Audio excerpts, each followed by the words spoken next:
Once upon a time there were 4 little rabbits, and their names were Flopsy, Mopsy, Cottontail, and Peter.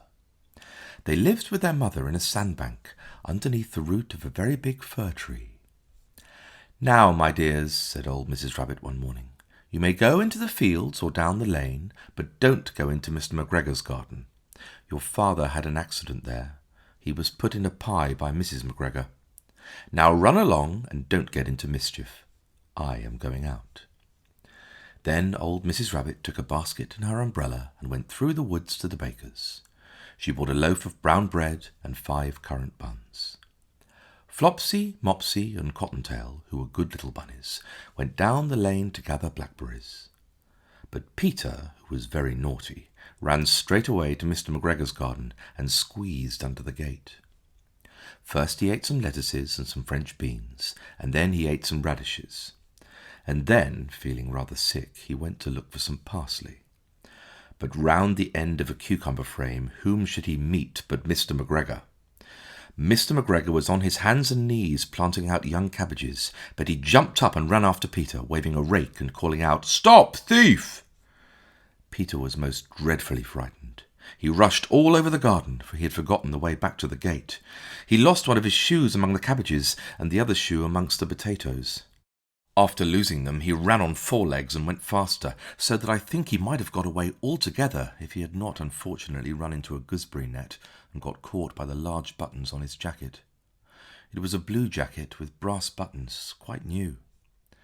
Peter gave himself up for lost and shed big tears, but his sobs were overheard by some friendly sparrows who flew to him in great excitement and implored him to exert himself. Mr. McGregor came up with a sieve, which he intended to pop upon the top of Peter. But Peter wriggled out just in time, leaving his jacket behind him, and rushed into the tool shed and jumped into a can. It would have been a beautiful thing to hide in, if it had not had so much water in it. Mr. McGregor was quite sure that Peter was somewhere in the tool shed, perhaps hidden underneath a flower pot. He began to turn them over carefully, looking under each.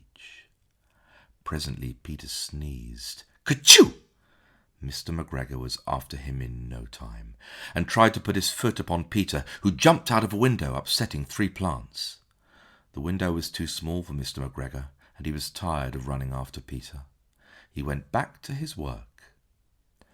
Peter sat down to rest. He was out of breath and trembling with fright, and he had not the least idea which way to go. Also, he was very damp with sitting in that can. After a time he began to wander about, going lippity-lippity, not very fast, and looking all round. He found a door in a wall, but it was locked, and there was no room for a fat little rabbit to squeeze underneath. An old mouse was running in and out over the stone doorstep, carrying peas and beans to her family in the wood. Peter asked her the way to the gate, but she had such a large pea in her mouth that she could not answer. She only shook her head at him. Peter began to cry. Then he tried to find his way straight across the garden, but he became more and more puzzled. Presently he came to a pond where Mr. McGregor filled his water cans. A white cat was staring at some goldfish. She sat very, very still, but now and then the tip of her tail twitched as if it were alive. Peter thought it best to go away without speaking to her. He had heard about cats from his cousin, little Benjamin Bunny. He went back towards the tool shed, but suddenly, quite close to him, he heard the noise of a hoe. Scritch, scratch, scratch, scritch. Peter scuttered underneath the bushes. But presently, as nothing happened, he came out and climbed upon a wheelbarrow and peeped over. The first thing he saw was Mr. McGregor hoeing onions. His back was turned towards Peter, and beyond him was the gate. Peter got down very quietly off the wheelbarrow and started running as fast as he could go along a straight walk behind some blackcurrant bushes. Mr. McGregor caught sight of him at the corner, but Peter did not care. He slipped underneath the gate and was safe at last in the wood outside the garden. Mr. McGregor hung up the little jacket and the shoes for a scarecrow to frighten the blackbirds. Peter never stopped running or looked behind him till he got home to the big fir tree. He was so tired that he flopped down upon the nice soft sand on the floor of the rabbit hole and shut his eyes. His mother was busy cooking. She wondered what he had done with his clothes.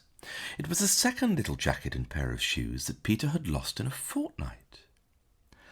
I am sorry to say that Peter was not very well during the evening. His mother put him to bed and made some chamomile tea, and she gave a dose of it to Peter. 1 tablespoonful to be taken at bedtime. But Flopsy, Mopsy, and Cottontail had bread and milk and blackberries for supper.